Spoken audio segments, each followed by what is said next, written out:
I had an opportunity to go through the warnings and the effects of failure to live specific law throughout the week, and an opportunity to have an opportunity to discuss with a fellow member of the church specifically about the principle of tithing and its effects to us and the blessings, and then what we'd lose as we fail to keep the law. And for the first thing we looked at, is there any ground of rationalization or justifying failure to keep a law?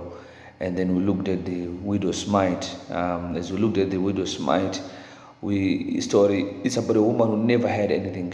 That's all that she had, but she was willing to keep a commandment. And then we looked at the woman of Zarephath, and then as we talked about the woman of Zarephath, we discussed in depth about that's all that she had, but she had a testimony and a belief that if she keeps the commandment, she was going to obtain the blessings or positive results from our Father in heaven. So in this we learn that the Lord is always willing to bless us. But as we fail to keep the commandments, we know we lose that freedom, we lose that happiness within our lives, as stipulated in most of the verses that I read, that if we do this, if we keep the commandments, definitely then we'll obtain the blessings. If we fail to keep the commandment, then would fail to obtain the blessings of heaven, and of which our objective is to experience this life, learn, obtain blessings, and be filled with joy.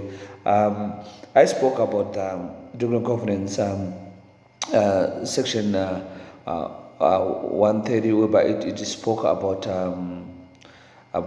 there's a law irrevocably decreed in heaven that whatsoever blessing obtain, it is by obedience to the law where that blessing is predicated.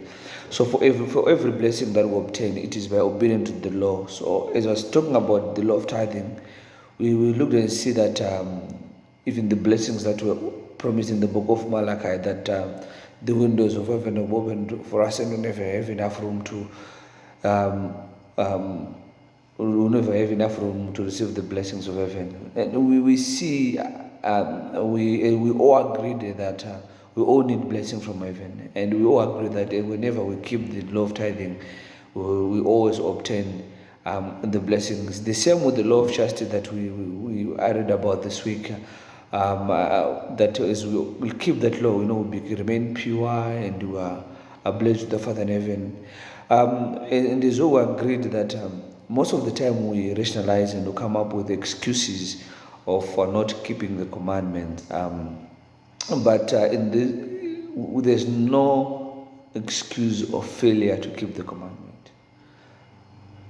We have to strive by all means. The devil is always trying to make us fall, but the Savior is always willing to help us to be strong. We just need to trust in the Lord. We just need to have faith in the Lord, and then we're assured that we'll be able to obtain the blessings. And I feel that this was a very fruitful, healthy discussion, because we were able to come to a conclusion that the commandment needs to be kept, and there's no reason to fail to keep them. There was many examples in the scriptures. I liked what Nephi said, that the Lord giveth no commandment save he shall prepare a way. So for every commandment that are given, the Lord will always prepare a way for us to succeed. Despite the challenges that we face, but He's always willing to help us. It may not be easy. It may not be a walk in the path. May not be the garden of roses, but we are always compensated for the challenges and the pain that we all go through. So that basically, that's what I learned throughout the week, and in the discussions with friends, with the discussion with members of the church. That's what was the outcome of our discussion.